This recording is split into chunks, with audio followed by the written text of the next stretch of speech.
Hi everybody, lovely to see you all. Make yourselves at home while you come into the session. You can see that the chat is open, so feel free to write a comment in the chat. Let me know where you are. As you can probably hear from my accent, I'm British. I'm based in the UK. I live on the Isle of Wight, which is where I am right now. So I'd love to know where you are all coming from. If you're from coming from Jakarta or Bangkok or wherever it may be. So that's the idea of the chat. So feel free to write some comments in the chat if you'd like to. We've also got the Q&A box open as well. So if you have any questions for me, if you put those in the Q&A. So you've got the chat for the general chit chat, and then the Q&A is for a particular question. Okay. So in the chat box, if you make sure that you've selected everyone, if you want everyone to see this. That should work. And then if you want to put something in the Q&A, that's fine as well. It's suggesting that the chat is disabled. Is there any way we can make it work? Let's have a look. Right. Okay. I can do this. So I'm going to do that right now. So it means that that's fine. Okay. So I've got everyone should be able to use the chat now. Perfect. There we are. So that's all working fine now. Excellent. So welcome everybody to this latest British Council English Score webinar. My name is Joe Dale. I'm a former languages teacher. I taught French for 13 years, 3 years at secondary school level and 10 years at middle school level working with 9 to 13-year-olds. So I've got upper primary and secondary school experience. And for the last 17 years or so, I've been an independent consultant, focusing on how technology can be used for language teachers and for language learning, as well as across the curriculum. But the bread and butter of what I do is work with language teachers.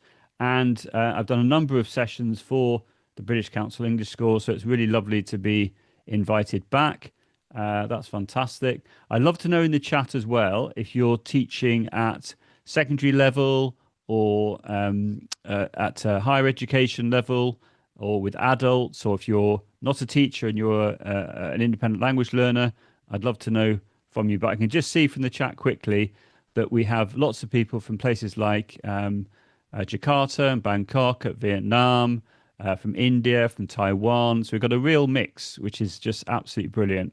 And I can see we've got a range of people teaching at higher education, at secondary level, at prep level. So you're all very, very welcome. And that's fantastic. We're going to have a section for Q&A at the end. So I will be looking at the Q&A at the end. But throughout the presentation, if you want to put comments in the chat, you're more than welcome to. And then if you have sort of bigger questions, feel free to put those in the Q&A as well.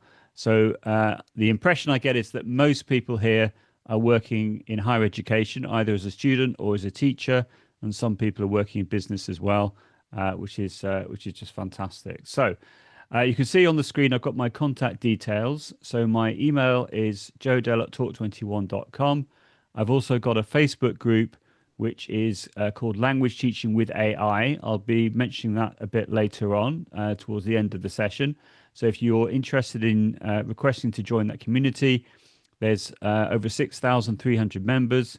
The image I'm using right now as my background is the image that you'd be looking for within Facebook for that. So if you would like to connect with like-minded people from literally all over the world, feel free to do that. I've also got a YouTube channel, which is youtube.com/@JoeDale. I'm on LinkedIn as JoeDale100.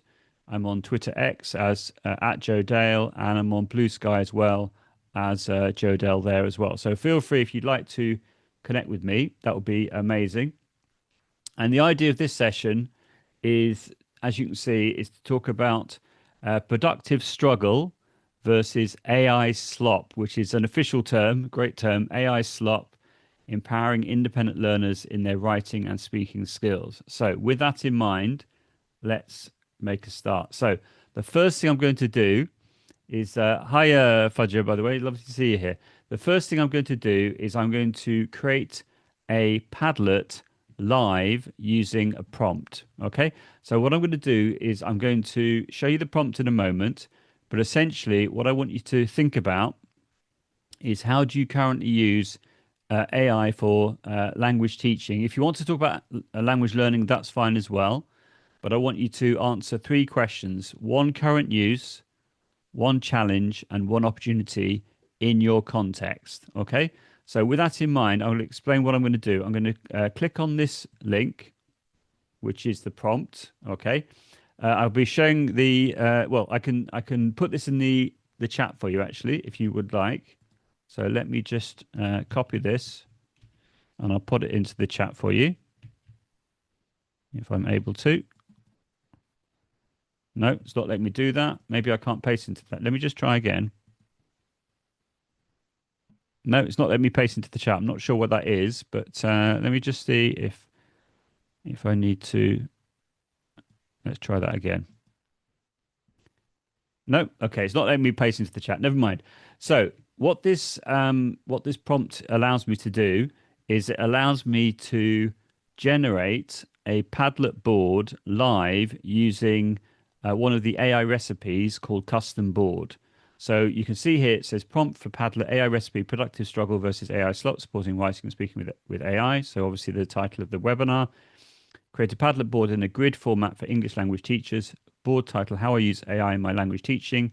Board description: the Padlet is a space to reflect on how you currently use AI in your language teaching and how it affects learner thinking, independence, and skill development, etc., etc. And then I've got all this content here. So what I'm going to do is I'm going to go into Padlet here, like this.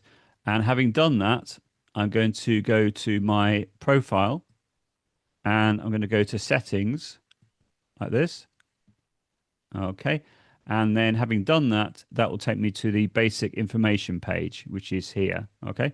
And you can see that I've got under account type, I've got teacher selected here. So if I click on this, I can choose teacher or other options. I'm choosing teacher because that's what works in this context. Okay. And then under beta features, I've got that selected, which gives me access to things like audio commenting, which I may not use here today, but that's a good thing to have access to. Right. So I'm now going to go back to the place where it says make a Padlet. If you can't find this because you've gone to the home page, you simply click the make option. Then having done that, we're going to go to here under where it says easily create activities with our AI recipes. And I'm going to click view all, like this. Having done that, I'm going to click the custom board option, which is the most open-ended option. So you click here, and now, as you can see, it says I am a teacher because it's remembered that that's what I put in my profile. And then here it says I want to create. So I'm going to paste in this prompt like this. So the whole prompt is there. And then having done that, I'm going to click create. Okay. Now I could have prepared a Padlet beforehand, but it's much more fun, I think, to show you how we can use AI to produce this Padlet live. So as you can see, it says creating your magic Padlet, and it does feel like magic sometimes. So this shouldn't take longer than about 30 seconds or so. And I can't wait to see all your responses. So what I want you to do in a moment is I want you to use the link or the QR code. Probably the QR code will be easiest. So once it's come up, I can share that with you. For some reason, as I said, I don't seem to be able to write in the chat, which is a bit strange. Although it is letting me write. Actually, I can type, but it seems I can't paste. Anyway, I'll try again in a minute, but we'll go from there. Or I can turn it into a short URL, possibly. We'll see how we get on. So as you can see, it's making it live, which is always good fun to make these things live because you can then get that sort of wow moment of seeing it actually happening. So if you haven't seen the AI recipe option in Padlet before, this is a really nice way of creating bespoke content quickly and easily based on what it is that you're trying to produce. I can see in the Q&A, someone's asked about the recording. We are recording the session. The session will be published on the EnglishScore YouTube channel in the next wee while, the next day or so. So you'll be able to access the recording, which is great. And I'm hoping in a moment having built this all up, that it is actually going to create the Padlet. When I practiced this about 15 minutes ago, it worked fine. So that's all good. So hopefully in no time at all, it will come up with the goods and produce the Padlet. I'm just going to see if I can copy that prompt again while it's doing that. So there we are. Let's see. No, it's just that maybe it's the amount of text. It's not letting me share. I'm not sure. Okay. Uh, I could try and share the link. Let me see if I can share the link. So if I click here and here we are, click copy link. There we are. The link's working. Okay, so it must be the amount of text or something like that, which is the issue. And it's still going, isn't it? Interesting. It normally would have done it by now, but I'll just wait a little bit longer if that's okay, and then we'll go from there. So normally it would have created it by now. I think what I might do is have another go, if that's okay. So let me, if I go back to Padlet,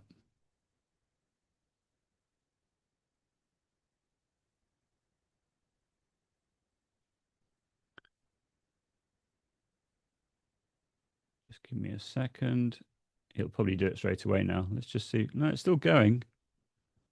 Right. So let me remind you, what you do is you click on the view all option here. You go to custom board and you just paste it in, and it should then do this for us. So I'll just click create again. While it's doing that, I'll go back to here, see if it's done it yet. No, it's still going for. I'm going to refresh the page, see if that makes a difference. Maybe that's would have done it by now. Or let me go to my home page and just see if it's. No, it's not there. It's because I deleted it having made it, but I'm sure it's going to come up in a second. If not, then we might have to just leave it. But hopefully this will. There you go. We got the. So there was obviously just a bit of a glitch in the system. Okay, perfect. So what I'm going to do now is I'm going to click the share option, go to copy link to board, like that. Thank you for bearing with me, everyone. The joys of doing these things live. So I'm going to just share this with you right now. If you want to click on that link, and I'm also going to click the get QR code option. And now I'm going to explain what it is that I'd like you to do. So what I'd like you to do, please, you can see on the left-hand side, it says how to post. Please add one post only. In your post, include one way you currently use AI to support writing or speaking, which is what we're focusing on in this session. One challenge or concern you have about AI and learner thinking. One opportunity you can see for supporting productive struggle with AI. So short bullet points are ideal. So I just want you to do one post per person, not three posts, one post per person. So you just literally double click on the screen and then you can write your post. I'll give you a moment to do that. We've got quite a few people in the session live right now. And so that's fantastic. So I'll give you a wee while to do that. So you just literally either click on the little icon bottom right, or you just double click on the screen like this. And then you can see here, if you want to, you could write your name. It's up to you. I don't mind, or leave it anonymous. And then you could then write, for example, one challenge. One way you can't use AI, one challenge, and one opportunity. So you just write your answers here. So you could say, for example, one way I am currently using AI is for practicing speaking and writing with Padlet. And then the next one would be one challenge. One challenge I find is checking for hallucination when the AI makes things up. And bias, you could say as well. Okay, and then one opportunity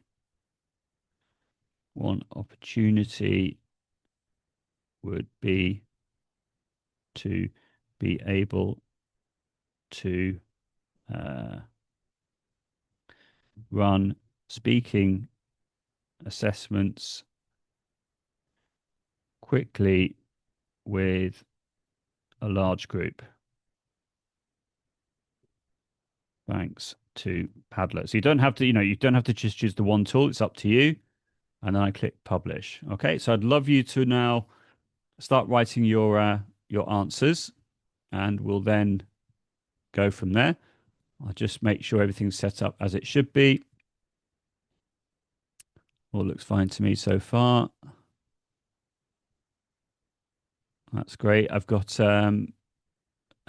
moderation. Let's have moderation turned off. That's fine.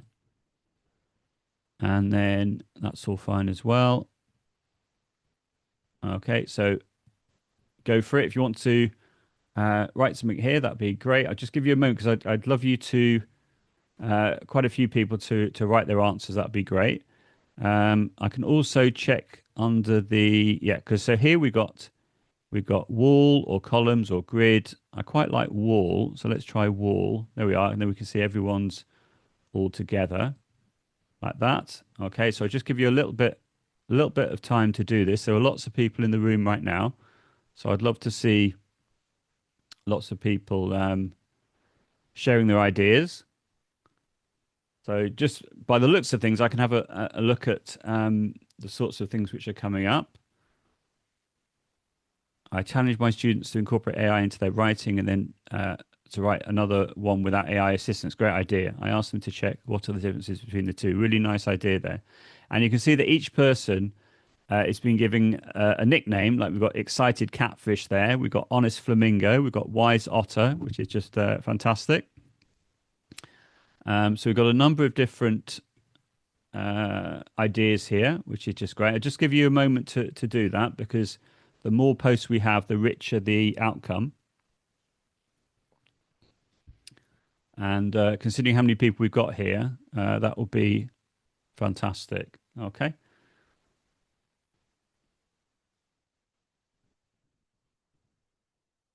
So I'll just wait a little bit longer. Thank you for bearing with me. It'll be worth the wait, I promise. So we've got a number of different ideas. That's a good one. I do find challenges picking up the most effective tool. There are lots of tools out there, for sure. My Facebook group is a great sort of place to find out some of the best tools out there, of course, as well as watching the English Score webinars as well. That's another great place to find out what's going on. So we've got some ideas around using ChatGPT and Gemini to brainstorm and draft writing. Good idea. Challenging double checking the responses because sometimes the AI produces hallucination. Absolutely. I'm going to get onto that in a moment about AI slop, which if you don't know, AI slop is the idea that you're really just using the AI to produce content as the first draft without thinking about it and then just using that as it is without having any sort of human interaction or creating different iterations of the final outcome. And so this idea of AI slop can be sort of very generic content which hasn't got any sort of personal intervention in it. And this is a real risk, I think, for lots of teachers at the moment if their students are just sort of producing AI slop without thinking about it. But I'm going to give you some solutions or suggestions on how you can improve this difficulty and how we can overcome it. So I'll just wait another few seconds, if that's okay. We've got quite a few people that have answered so far, which is wonderful. And I'd just like to see a bit more, particularly around speaking and writing would be great. So we've got a few ideas coming up about creating lesson plans and grammar worksheets. That's fantastic. Around useful ideas for writing and speaking.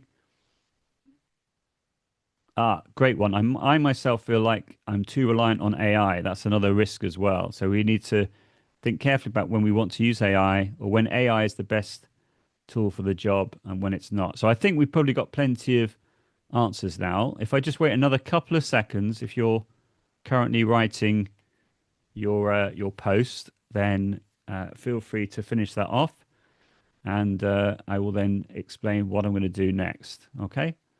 So thank you so much, everyone, for your input. It's really useful, I think, with a webinar like this when we have lots of people attending that we can see lots of answers. So I'm going to stop it there if that's okay. So what I'm going to do now is I'm going to click on the share icon, and I'm going to go down to where it says export as PDF here. Yeah, export as PDF. So I click on that like this, and I click generate. Having done that, what it will do is it will generate a PDF of all the contributions that you've all made, which I don't know off the top of my head is probably about 30 or 40 contributions, which is fantastic. And there it is. Can you see all the text is there? Everything is anonymous, but it's got a really nice overview. So we've got 6 pages worth. So it's a lot of content. So I'm going to download this right now. And I'm going to put it on my desktop, which is fine. So there it is. And now what I'm going to do is I'm going to go into another tool called Notebook LM. Can you let me know in the chat if you've heard of this tool? Because it's absolutely fabulous. So Notebook LM, it allows you to make about 100 notebooks or so. I'm pretty much at the limit, so I can definitely make one right now because I deleted one this morning. So you can either click on the create new option or you can click on the create new notebook option, which basically is the same thing. So let me show you live how I can take your data and turn it into something different.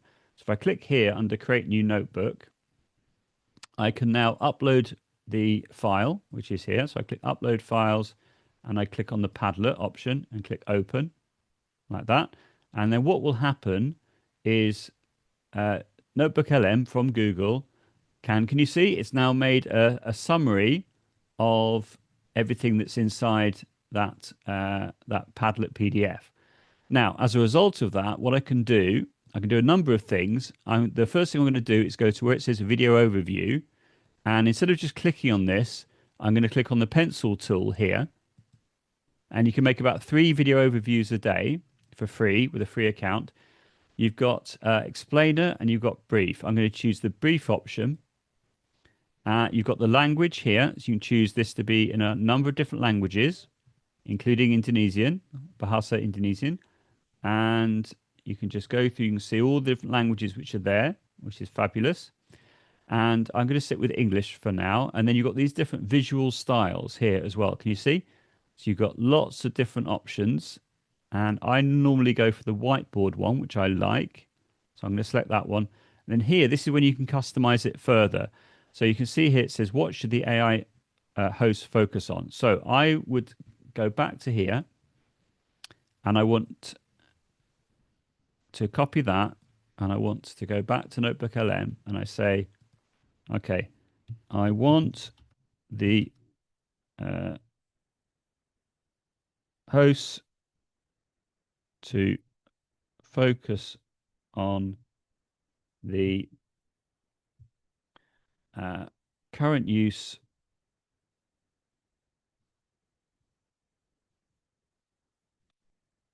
challenges and opportunities of using AI for language teaching, okay, at different levels. Something like that. Obviously, I could be more specific, but I think that's fine to give you an idea of how this works. So now I click generate. Okay.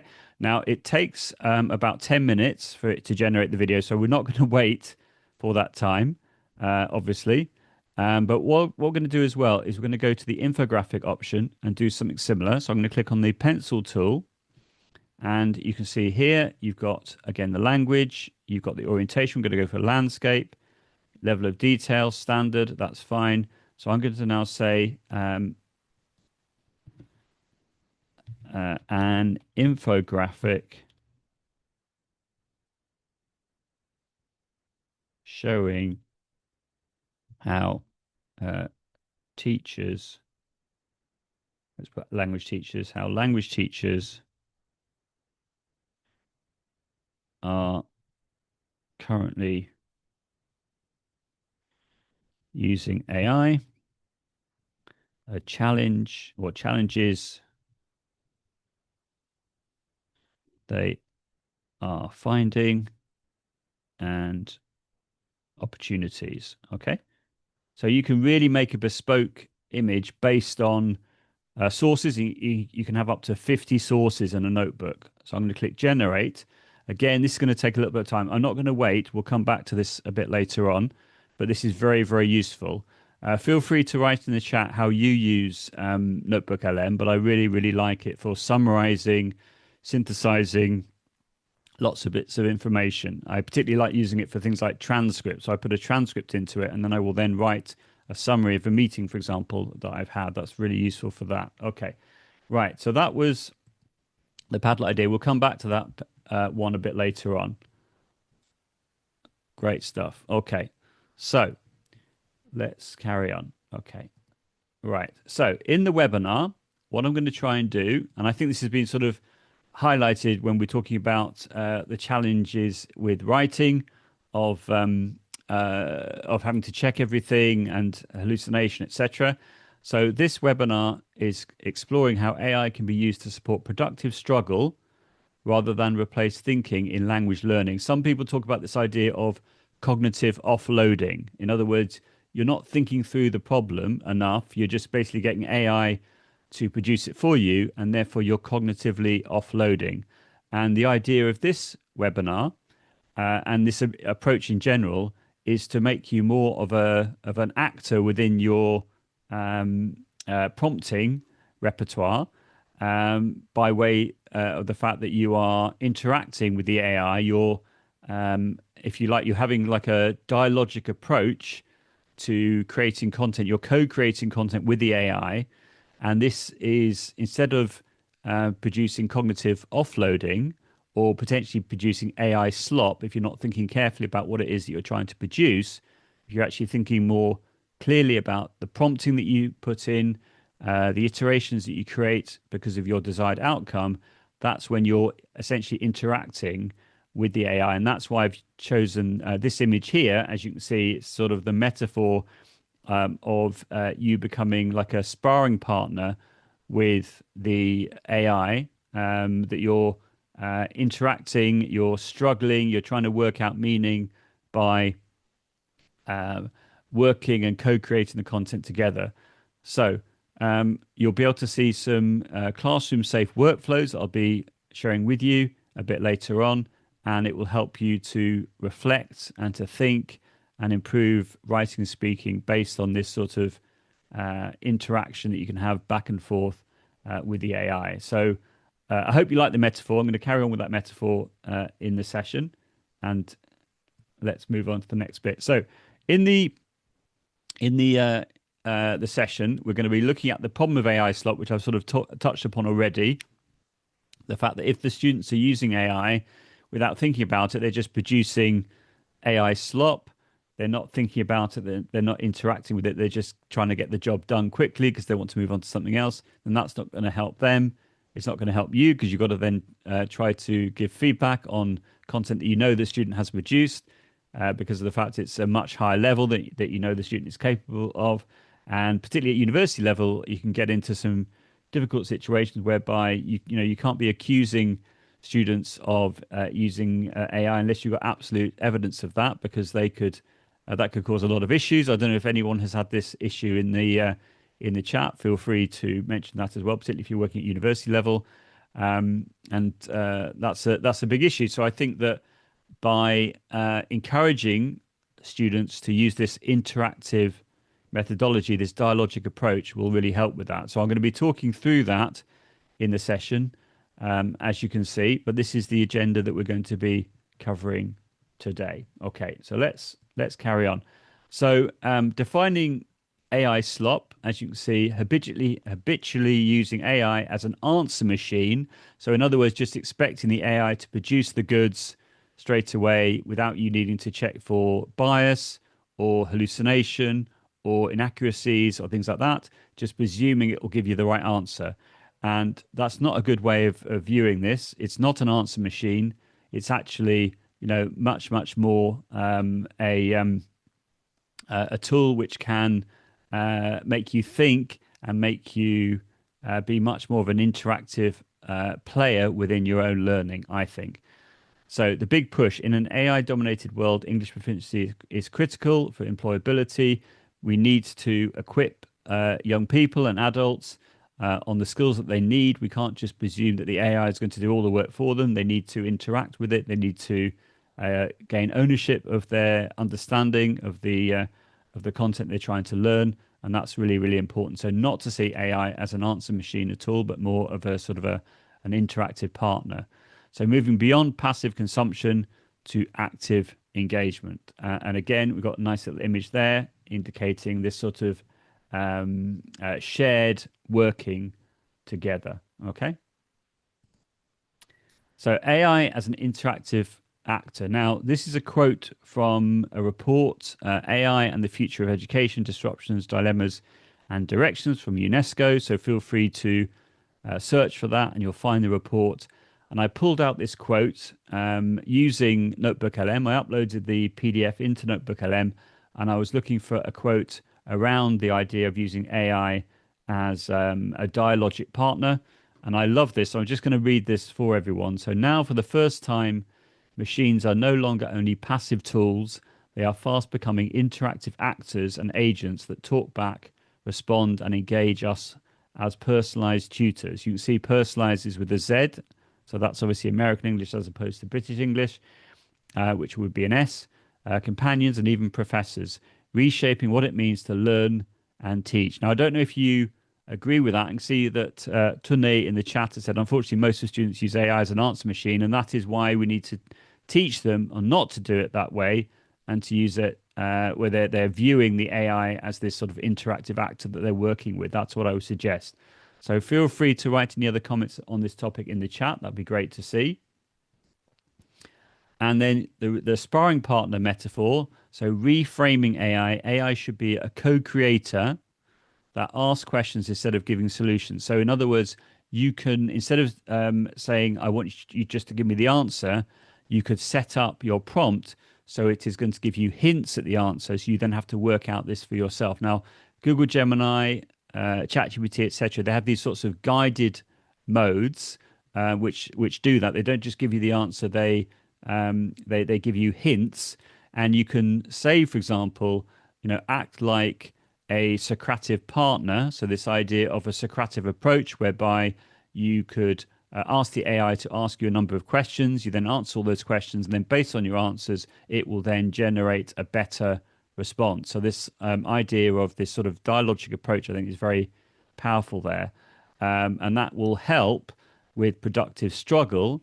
And as a result of that, that will help with the learning. So instead of just being handed the answer on a plate, they're able to work through the answer with the AI to help them understand it better.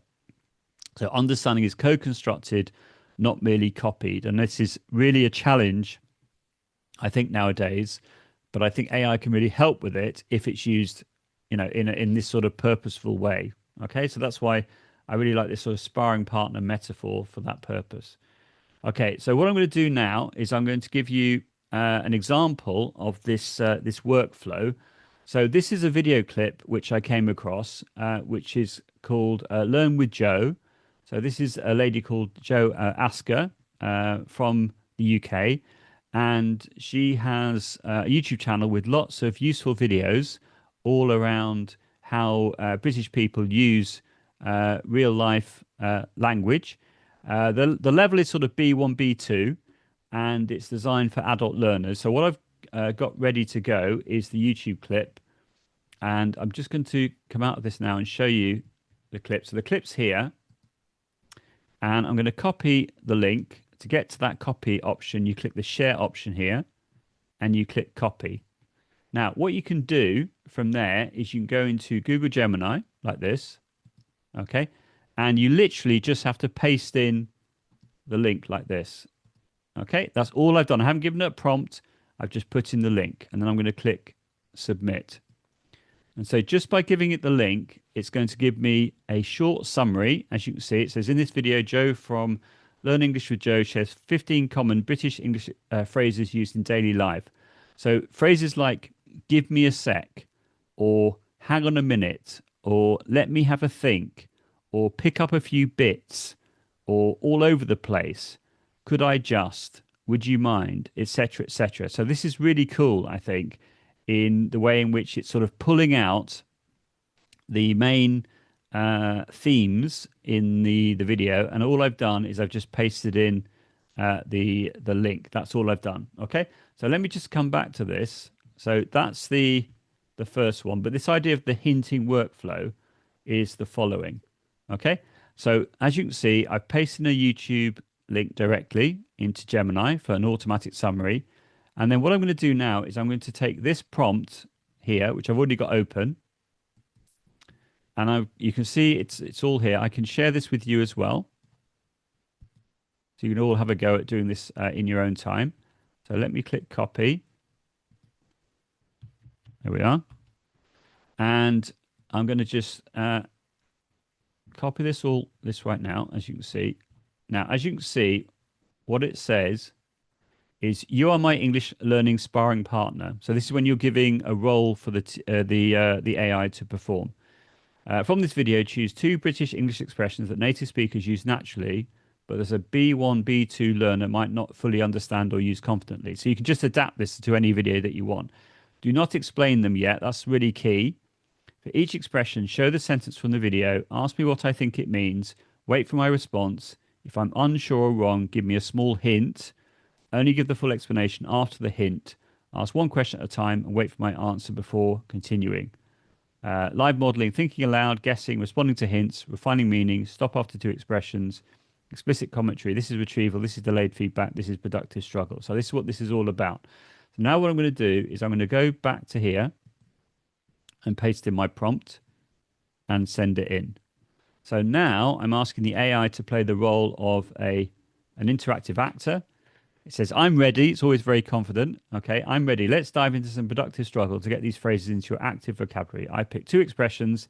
So it's just pick 2 expressions out of the 15 that are incredibly common in the UK, but often sound a bit coded to learn it. So here's the first one. So sentence from the video, I'm popping to the shop to pick up a few bits, right? What do you think the speaker means by picking up a few bits? What kind of things is she buying and how many, right? I could now write in the answer, or I can use the microphone. I'm going to use the microphone because it's going to be simpler like this. Okay, so here we go.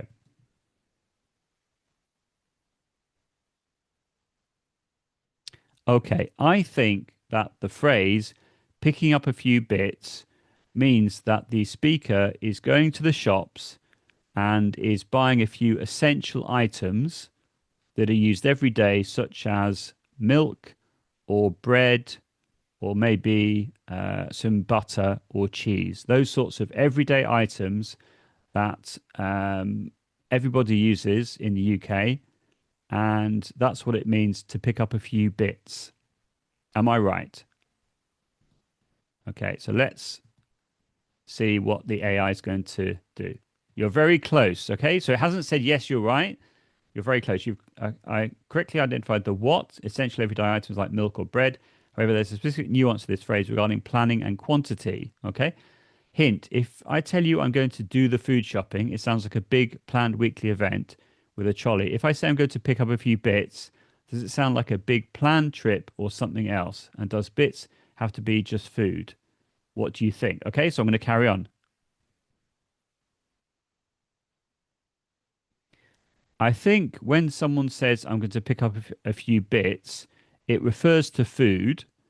It doesn't mean it's going to be a big shop, like a weekly shop. It just means a few things that I need there and then because I've run out of milk, I've run out of bread. So I'm just going to go and pick up a few bits, just a few essentials that I need there and then.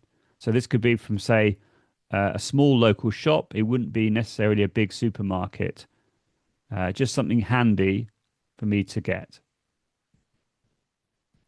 Okay, so let's see. Spot on. Okay, so now it is said, yes, you got it right. That's great. You've nailed the productive struggle. This is a classic example of retrieval meeting nuance. full explanation. Native speakers use pick up a few bits to describe an unplanned, informal, or small shopping trip. The bits, while it's often food, the essentials you mentioned, it could actually be anything small, toiletries, a light bulb, or even a birthday card. Okay, fair enough. It's intentionally vague. It suggests the trip won't take long and isn't a major operation. So you get the idea. So now we're going to do expression two, just because I know that this takes a little bit of time, but I think it's worth doing another example. So my head is all over the place today. What do you think is happening in the speaker if the head is all over the place? It's a good thing or a bad thing? Okay. I think the expression "my head is all over the place" means that maybe I'm feeling a bit confused, I'm feeling a bit disorganized, and I'm not quite sure what it is that I am doing, but I'm sure I will get a handle on it soon. Okay, let's see what it says. You're definitely on the right track. So it's not just saying I've got it right, it's helping me with confused and disorganized, and you correctly identify that it's generally a negative or at least overwhelming feeling. However, there's a specific reason why the speaker's head feels this way. Think about the physical imagery of being all over the place. If your thoughts aren't in one place but are scattered in 10 different directions at once, how does that affect your ability to focus on just one task? Okay, so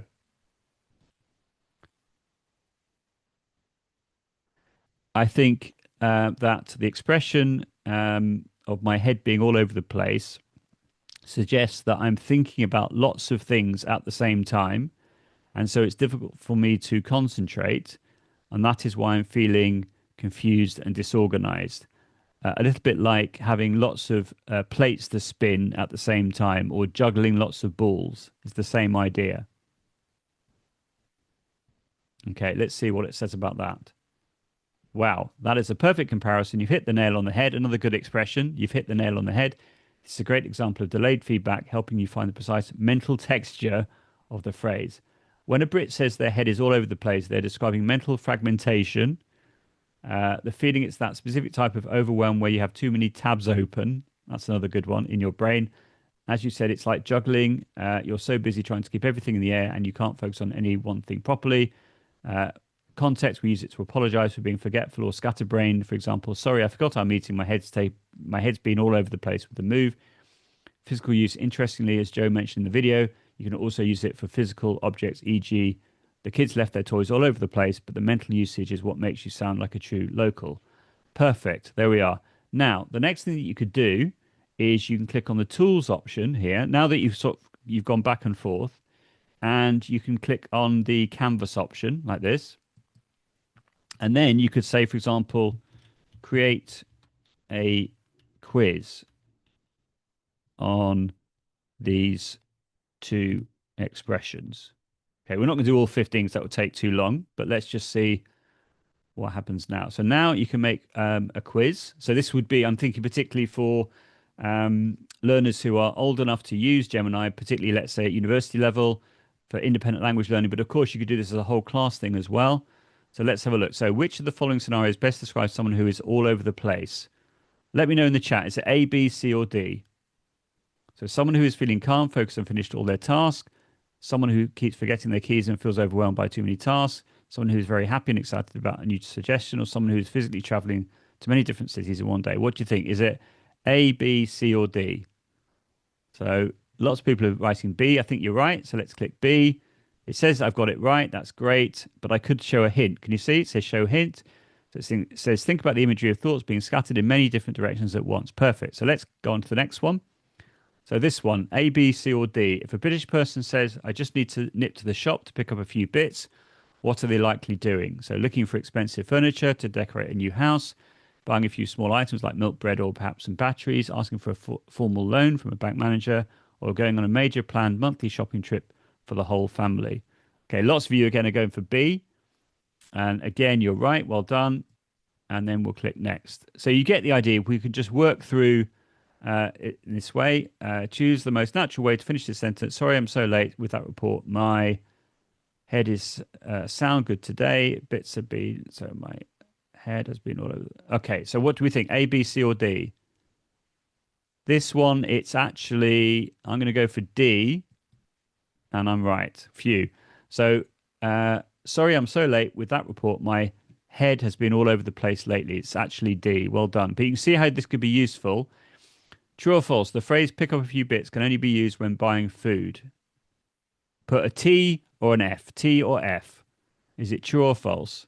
T or F? Yep, lots of Fs. Lots of Fs. That's right. It's false. It can be other things like a light bulb, etc. I normally would use it personally as a British person. I would normally use it in relation to food, but I can see how it could be other ones. Right, last one. White mitre speakers say their head is all over the place during a busy day at work because they have just received a very clear and simple set of instructions, because they are planning a large organized shopping trip for the office, because they're juggling too many projects and find it hard to concentrate, or because they have finished all their work early and want to go home. A, B, C, or D. Yep, lots of C's. Well done, everyone. And then click done. Perfect. So now we've done that. We've got an accuracy percentage, got 100% right, which is wonderful. I can look at my performance. I can also create flashcards or study guides. If I click on the flashcards one very quickly, you can see that it's now made some flashcards for me. Again, just on those two phrases, but we had all 15 phrases. That would be great. So now the phrase pick up a few bits means buying a small number of miscellaneous or essential items, often planned and informal. I go on to the next one, etc., etc. So you get the idea on how this works. And I think for independent learning, this could be really, really useful. So there we are. Fantastic. Thank you ever so much, everyone. That was fantastic. Lovely. So let's move back. Okay. So we've done the live modeling with Google Gemini. And now what we're going to do, we've already done the canvas option. Okay. And now we're going to do an earworm method. So what I'm going to do is go back to Gemini. And then I'm going to say the following. I'm going to say,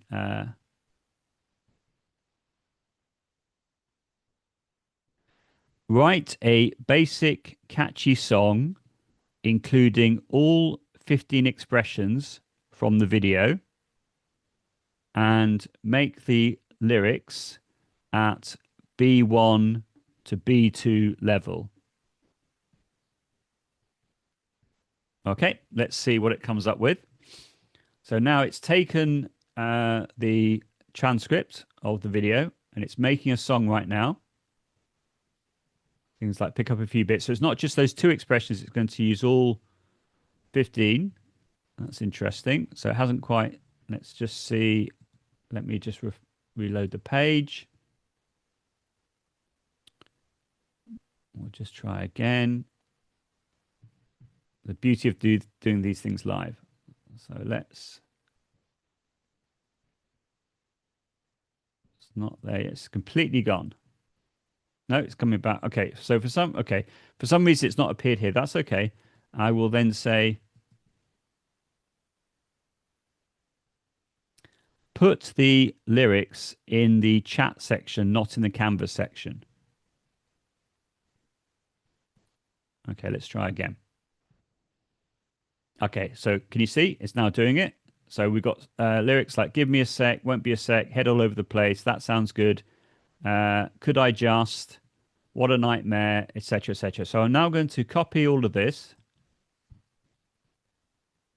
Okay. Right click, copy. Now I'm going to go into Suno, which if you haven't seen this before, it's a free tool. You go to create. Okay. And then you go to where it says custom and you paste in the lyrics here like that. We want the title, which was A British Day. There we are. A British Day is the title. We go back to Suno and we put the title at the bottom here. And we've got styles. Can someone suggest a style? I've done things like K-pop or angry punk or folk. Let's see. Folk. Okay, that was the first one. We're going to put in folk. So that will be slower, more melodic, which is great. You'll all have to just try this yourselves. I'm going to click create now.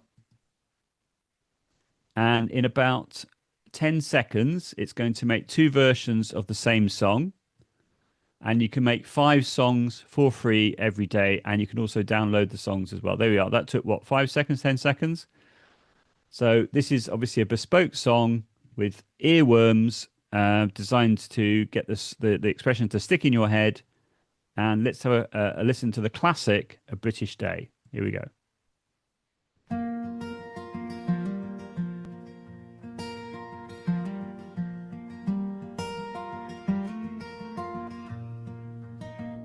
I woke up late, my alarm didn't beat, I'm still half awake, I was falling asleep. My phone starts ringing, it's a call from the boss. I'm looking for my keys, I'm feeling at a loss.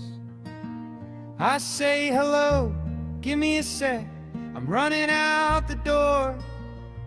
Won't be a sec, I'm just stepping off the floor. But honestly I'm stressed, things aren't going great. To be fair, my head is all over the place today. Oh, it's just a typical day in the neighborhood. I asked for a coffee and they said that sounds good.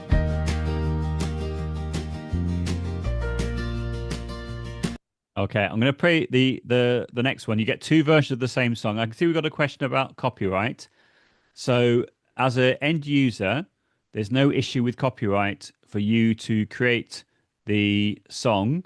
The issue around copyright is that Suno essentially fed into its model lots and lots of commercial songs, and they're currently being sued for that. But that's not an issue at the moment for the end user. So I wouldn't show this to you if there was an issue with copyright.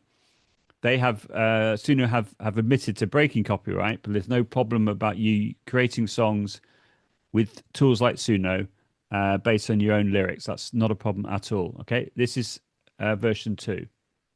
Otherwise, I wouldn't show it to you, obviously. Here we go, version 2.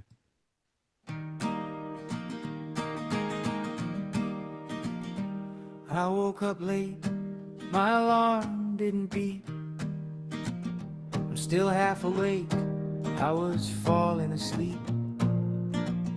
My phone starts ringing, it's a call from the boss. I'm looking for my keys, I'm feeling at a loss. So you get the idea. Now, I've got lots of songs here. There's one, this is a similar one that I did with the same video, so the same lyrics. And this is a different version. So this is an angry punk version. I'll just give you a flavor of this. I literally laughed out loud when I first heard this. Here we go. I'm running out the door, I've got so much to do. My head is all over the place, how about you? I shout to my friend, give me a sec. My life's a bit messy, a bit of a wreck. I pop into the shop to pick up a few bits before this long day drives me out of my wits. It's the British Daily Grind, you know the way. The little things we say to get through the day. If the rain starts to fall and the sky turns to gray, we just shrug our shoulders and we simply say, oh well, at least it's not snowing. Okay, so that's completely AI generated. That's not a real human voice or the music, etc. It's all AI generated. And for language teachers, I think it's amazing how you can create your own bespoke lyrics. I would recommend using a tool like Gemini or ChatGPT to generate the lyrics, because then you can make sure that they're aligned to the content that you want, the vocabulary, the grammar structures, etc. And then you can build a song in seconds, and you can do 5 songs per day. Each song has 2 versions, and you can then download the songs. If you wanted to download the one that we did, which was A British Day here, you just click on the 3 dots and you click download like this, MP3 audio. You then click download anyway because you're using this not commercially. Obviously, you can't use it commercially unless you get a proper license. And then you can just download it like that. Okay, so that's how you can really, create an earworm, harness the learning of the students and their interest.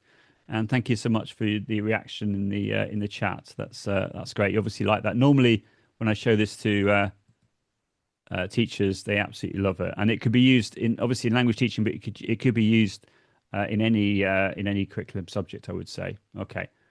Right. So now what we're going to do is we're going to have a look at a number of different AI chatbots which allow us to uh, interact and to have this sort of interactive actor context, but we're going to be going back and forth with these different tools. So with that in mind, and these are all GDPR compliant. So the system that we have in Europe and in the UK to say that designed to be used safely and ethically in a classroom context. So with that in mind, I'm going to launch Mizu right now, and we're going to go for it. So I'm already logged in, and all I have to do is go to where it says build a chatbot. Okay, like this.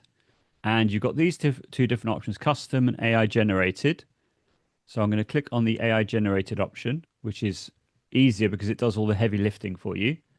And I would like you to, I'd like someone to describe a scenario whereby you're interacting with a chatbot. So, for example, in the past, I normally do things like you say to the chatbot, you are Peter, an English waiter in an English cafe, and my students want to practice their speaking, ordering food and drink. So let's not do that one. Let's do a different one. Can someone suggest in the chat an example that would be appropriate, maybe for in higher education, and then I'll go with that one. So whichever you would like to choose. A scholarship interview. Can you be more specific, Wanda, when you say a scholarship interview? Or should we just go for a job interview? Would that be better? Would that be okay? Yep. Okay. So the sort of prompt you could write is something like the following. You could say, "You are Peter. Why not? Um, a job interviewer, and my students are working at, let's say, B2 level and want to apply for a job working in reception in a hotel. Answer in short, simple sentences, and always be kind and polite." You don't have to say the last bit, it will do it for you. I'm going to copy this. So I've got a record. Oh, I'm going to copy this. So I've got a record of this prompt, right? I'm going to choose the grade level. So you see, you can go from kindergarten up to university. So we're going to go for university level, and I'm going to click Get Ideas. Okay. In relation to the slides, you're not going to get the slides, but you will get the recording. So you'll be able to watch the recording and then make as many notes as you need to. Right. So now we've got students practice job interviews with Peter, focusing on polite responses and B2 level language skills. After mock interviews, Peter provides constructive feedback to help students improve their communication skills. Students role play scenarios where they answer common guest questions, enhancing their reception skills and confidence. I'm going to go for this first one, I think, and click generate. Okay. So you get a number of different options. It could be one or two or three examples, and you can then just go from there. Okay. So hotel reception interview practice. So now we're going to see what Peter looks like, which is very exciting. There we are. There's Peter. So I'll stick with Peter. I think he looks okay. And then here under options, you've got, you can click on generate all fields. So you can just do the heavy lifting that way by using the AI. So now it's doing this all for you. You can choose a male or female voice. I'm going to choose John. And you can then choose the subject. So here I'm going to choose foreign languages. And we'll just wait for this to now come up. There we are. So we've now got this image. We're all ready to go. That's all fine. You need to make sure that the title is unique, but I've never used this title before, so that should be fine. And then we're going to click publish here. Can you see top right? So now we'll choose private and we'll click confirm. Okay. So having done that, it will then, there we are. It's now going to give us this. I'm just going to keep a record of my, if I just go here and go here and go there.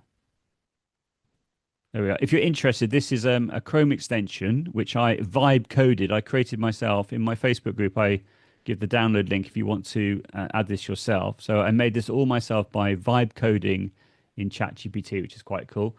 So let me go back to here. Okay. So then what you do is you click share and you click students. So you could share this with a colleague, but I'm going to click students. So this is designed to be used with students.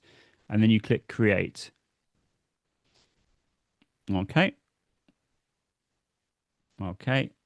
And we'll just wait for this to come up. There we are. Now you could preview this, but we haven't got time to do that. So I'm just going to click launch.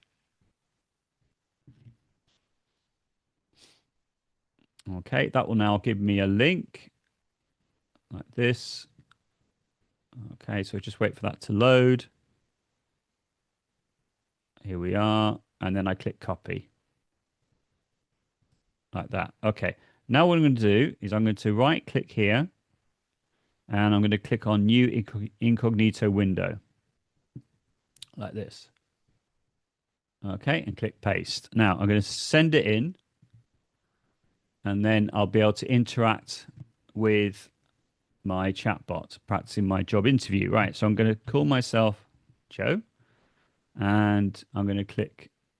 That's an interesting picture. That doesn't really relate to, well, it's obviously in a hotel, but I think it's got a bit confused about where you would have a hotel reception interview. Anyway, so let's go for it. Start session.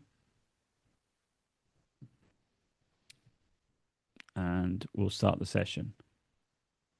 If you want to try the interview as well, I don't see why not. You could do. You can only have 50 sessions per day with the one chatbot, but if you want to have a go yourself, then that's not a problem. Just for the privilege of being able to be here live, you can do it live. Right. So we can then listen to what Peter sounds like. Here we go. Let's have a listen. Welcome to the hotel reception interview practice. I'm Peter, your interviewer. Let's work on your skills together. Ready to begin, Joe? Could you tell me why you want to work as a hotel receptionist? Okay, that's a great question. So you now need to give permission for your microphone. Away we go. Hello, Peter.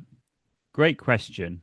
I would like to work as a hotel receptionist because I would like to earn some money in order to look after myself and my pet cat, George. Okay, I'm now going to send in, there we are, the answer, and we'll see what Peter says.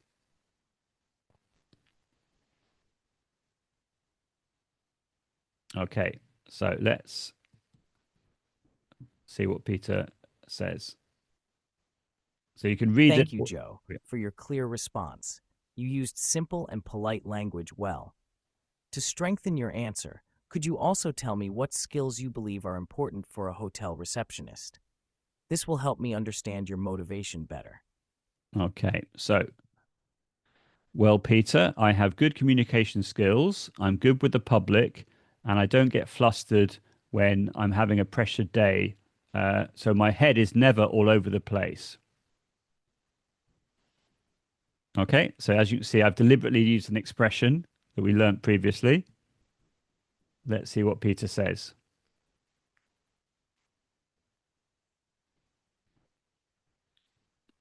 Here we are.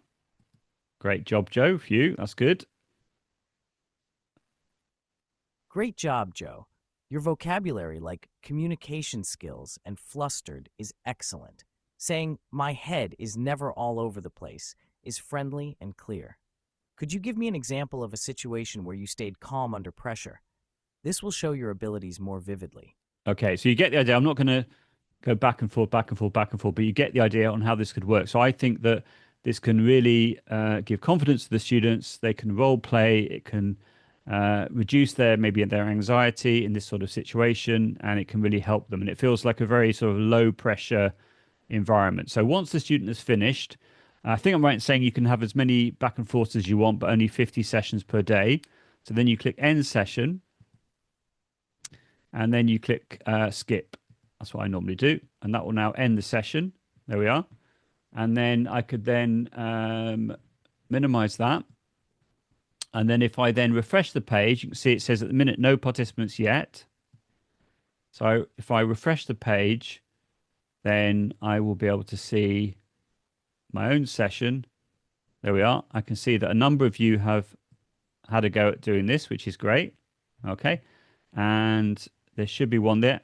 There's one me there. I'm Joe, and I've got an A, which I'm very pleased about. So now I can see as a teacher, I can see the whole transcript, and I can listen to what my student has recorded as well, like this. Can you see? Hello, Peter. Great question. I would like to work as a hotel receptionist because I would like to earn some money in order to look after myself and my pet cat, George. Okay, so as the teacher, if you're using this in this context, you can see very clearly what the students have written or recorded. You can also see that there's some feedback here, which is also really useful. A nice little tip is the following. If I let me just search for this right now. If I were to do a search for Go Full Page on the Chrome Web Store, which looks like this, Go Full Page. I'll put this in the chat for you. This is a free Chrome extension which allows you to take a screenshot of your page. So if I'm in, say, Mizu, and I click on the jigsaw piece, and I go to Go Full Page, and I make sure it's pinned, it's now going to appear here or here. You can see. So if I click on this right now, if I just move my webcam out of the way, and I click on here, what it's going to do, can you see it's now made a screenshot of everything on the page. I could then go into, say, ChatGPT, which I've got open here. I could click the plus icon, add photos and files, and then I could choose, that's interesting. This guy didn't download it, that's why. So let's go back to Mizu, which is there, and I needed to download it. So if I click the download image option and click save, then I go back to ChatGPT, I click the plus icon, add photos and files. Now, if you're going to do this, obviously you need to make sure that you have permission to upload student work if you're going to put it into a large language model. But I could, for example, here, I could do something like, I could say,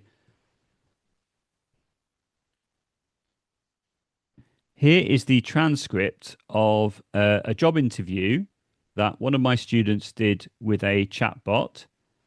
The chatbot played the role of the interviewer, and my student played the role of the interviewee. Act like an experienced English teacher and give detailed feedback about what the student said in the conversation, focusing on vocabulary, grammar, range of language, fluency, and creativity. Don't give too much feedback, which could overwhelm the student. Be concise. Okay, so by doing this, by taking a screenshot of the transcript, you're going to get much better feedback in this way. And you could even upload a rubric and say, give feedback based on this rubric. So now it's created a nice little set of feedback for me, which is great. Okay, and I could even do something like, I could say, put this feedback into a table. Okay, so I could do that. And we'll see what that's going to do now. There we are. So if you like your feedback in tables, that could be a good idea as well. And another nice little trick is the following. If you click on the copy option here, I don't mean select everything, you just click copy. Then you go to a new Google Doc like this. If I click here, this will take me to what's called docs.new. Docs.new will create a brand new Google Doc. And well, I'll just wait for that to load. Okay, just wait for that to load. And then I'm going to go to the Tools menu and wait for it to load. Go to Preferences.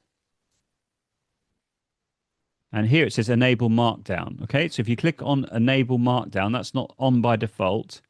It means that having copied something in ChatGPT or Gemini, you can then right-click and click Paste from Markdown.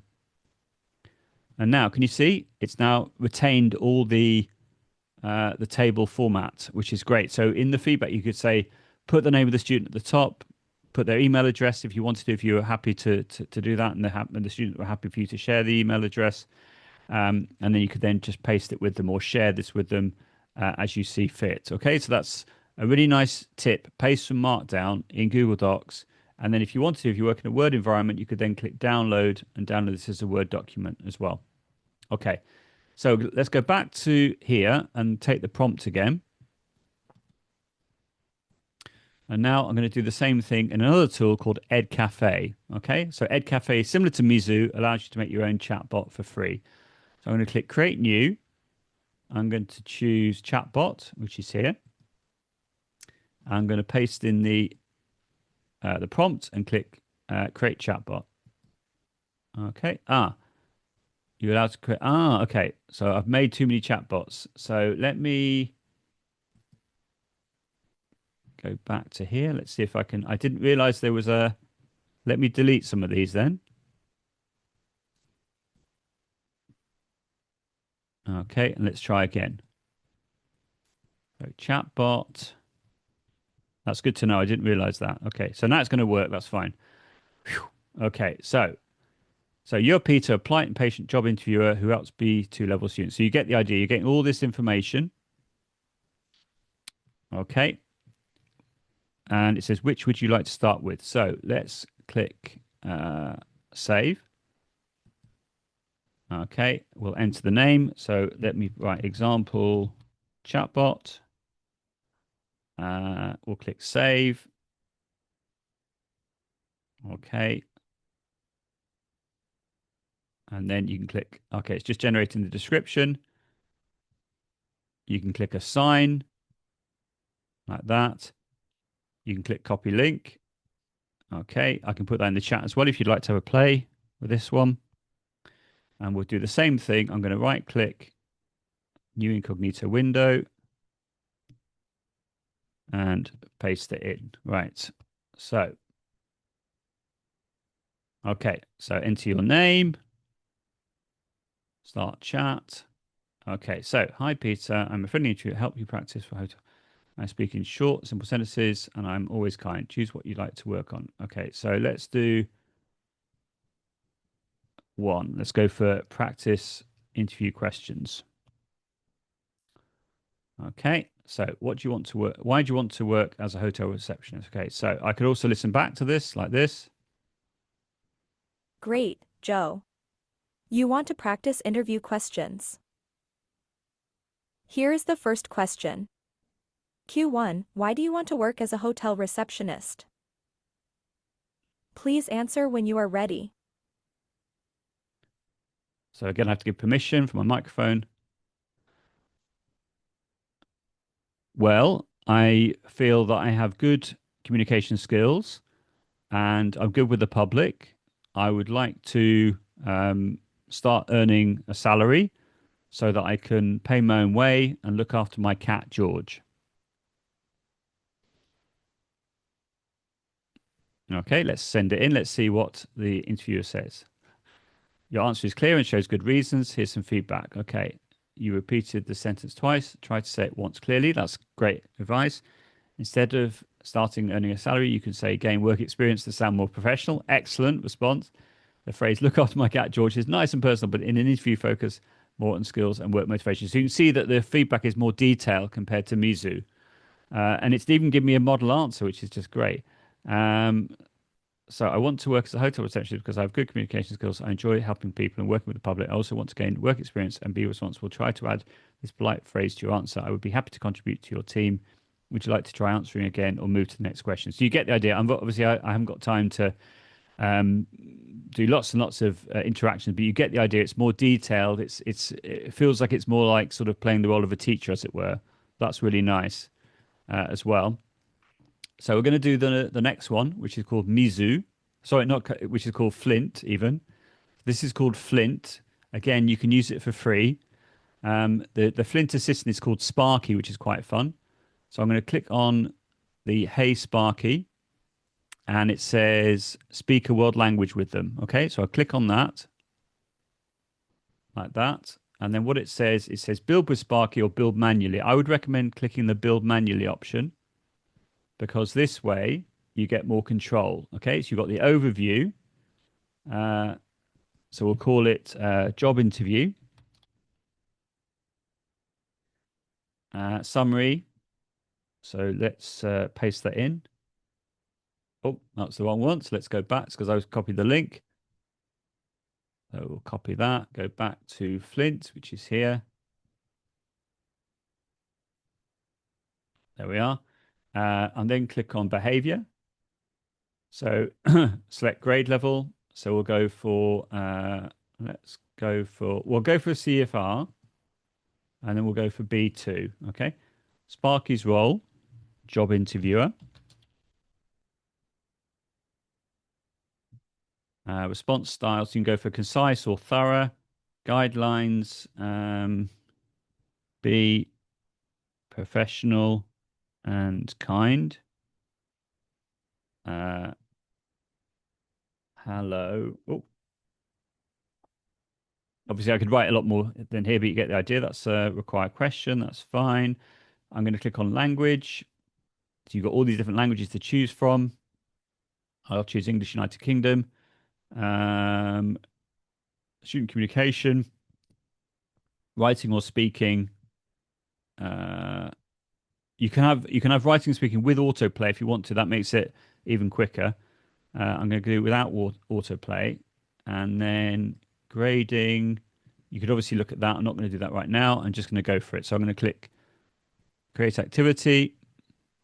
So that build manually is very nice. Right. So that's all fine. So we'll copy the link. Again, I'll put this in the chat. You want to have a go yourselves. And then if I right click, new incognito window, paste it in. And okay, so it's asking me to, okay, I won't do it that way then. I'm just going to go to a new page. So it should have me logged in already. So obviously a student would be logged in and then here we are. So then it would work. Okay, so this is my job interviewer. So Hello. so let's go for it. Okay.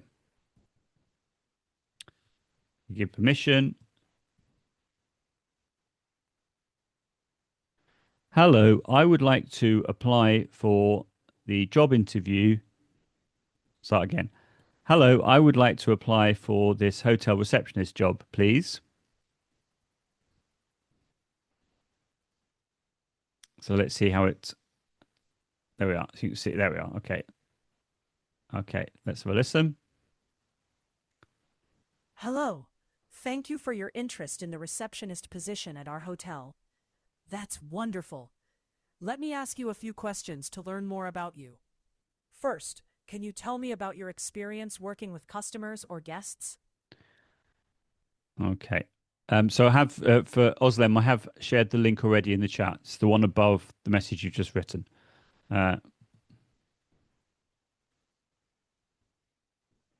Well, to be honest, I haven't ever had a job before, but I'm very keen to learn, and I've got good people skills.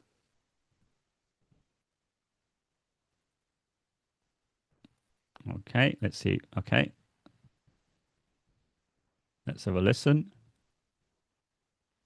That's great. I'm pleased to hear you're keen to learn. Good people skills are very important for a receptionist. Can you give me an example of when you've used your people skills? Perhaps at school or helping someone in your community?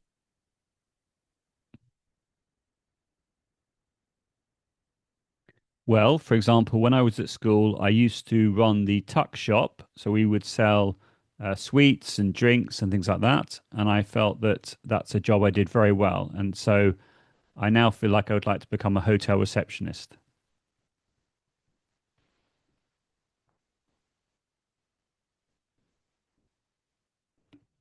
Okay. So you get the idea. I won't carry on doing this, but you get the idea. And again, it has a different feel. So if you're looking for sort of like a more sort of teacher approach, maybe Ed Cafe would be better. This is sort of a more gentle approach, and then Mizu has its own sort of feel around it as well. So by demoing the three different um, educational chatbots, you can get a feel for the ones that you feel that would work best with your students. So there we are. Thank you ever so much, everyone. That's great. So let's carry on. Hopefully, that's given you a flavor of how you can use an educational chatbot, which are designed to be used in education. So, to conclude, what I've tried to do today is show you how you can use AI to support productive struggle and to avoid AI slop, to get the students to think more about what it is they're trying to produce and not just be happy with the first draft or see AI as an answer machine. That's really, really encouraging. And I would encourage you to experiment with these approaches.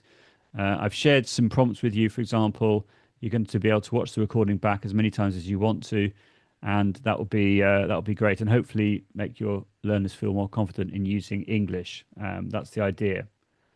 So I can see we've got a little bit of time for questions, which is fantastic. I can see we had a really good question from Annie in the Q&A, which is, can you maybe share how to best use AI to help us lecturers in writing research? So I would say that using deep research, which is a feature within tools like Google Gemini, ChatGPT, Notebook LM, is a great idea. So you can go to Gemini, click on the plus icon and select deep research, and then you can write what it is that you want to research about. It will then suggest different ideas around that project that you can create. You then run the prompt, and it will then take a little bit of time, about 10 minutes, to build a very detailed project, and it will search.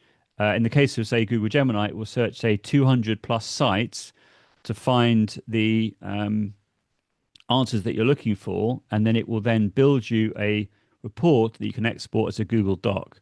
That is what I would recommend for uh, uh, doing some research about harnessing the web and harnessing AI. I'd also recommend Perplexity as well, which is a great tool, which is like a hybrid tool between a search engine and a large language model. So you've got the sources for the different answers that are coming up, and you can look at those sources and you can determine whether they are good sources or not. So that's for more sort of general quick research. But for deep research, I would recommend using Google Gemini. Well, there's other deep researches, but Google Gemini, I think, is the best one that I've come across. Um, so yeah, so I would recommend that. I can see that Emilius is asking about, can we do that in EdCafe chatbots too? Yes, of course. So you could have a play with the link that I shared if you wanted to, or you can have a go at creating your own. Um, can we see the transcript of the learners doing independent practice, and if we're not live with them? Yes, you can. I haven't got time to show you right now, but you can do that, absolutely.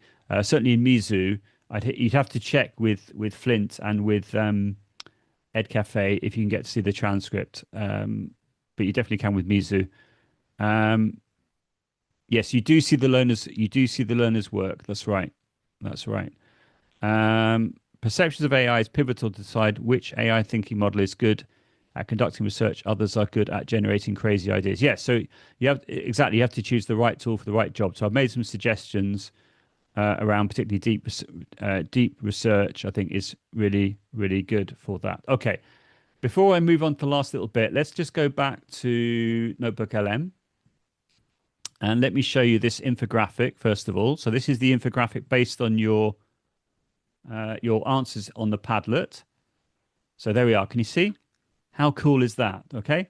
So how teachers use AI, key challenges and concerns, and emerging opportunities. So And you can see there the writing there is perfect. There's no spelling mistakes. That's really nice. And I will include this in my write-up of this later on. And you can download this as an image file. That's fantastic. And I'm just going to give you a quick flavor of the video, which we've made as well. I won't play the whole thing, or maybe I will. It's only 2 minutes. Let's go for it. So this is called AI in the Language Classroom, and this is based on everything that you wrote in the Padlet. Welcome to the Explainer. Today we're looking at AI in the language classroom, the good, the bad, and what's next. So we asked dozens of educators to see what's actually happening on the ground. First up, let's look at the AI toolbox. How are teachers actually using this stuff today? It's being used for everything. Brainstorming, lesson plans, conversation practice, you name it. Some teachers are even building their own custom AI tutors for students to practice with 24/7. But it's not just about getting answers. The best teachers show students how to think with AI. This teacher, for instance, walks students through improving their writing. The process is the whole point.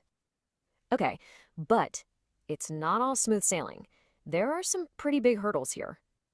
And here's the core dilemma. Is AI a helpful tool, or is it just a crutch? Teachers are worried about plagiarism, for sure, but also about students losing critical thinking skills. Yeah, this comes up a lot. Are students just using AI to do their assignments for them?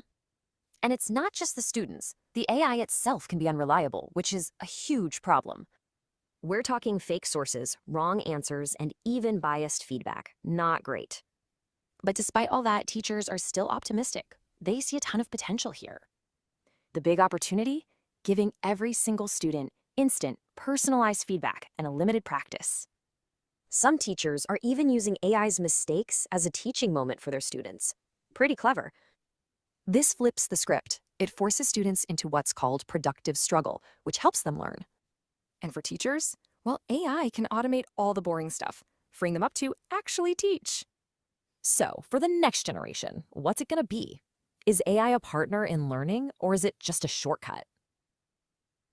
There we are. Okay, so I promise what I'm going to do is I will upload this video to my YouTube channel, which is youtube.com/@JoeDale. So you'll be able to watch that back if you'd like to.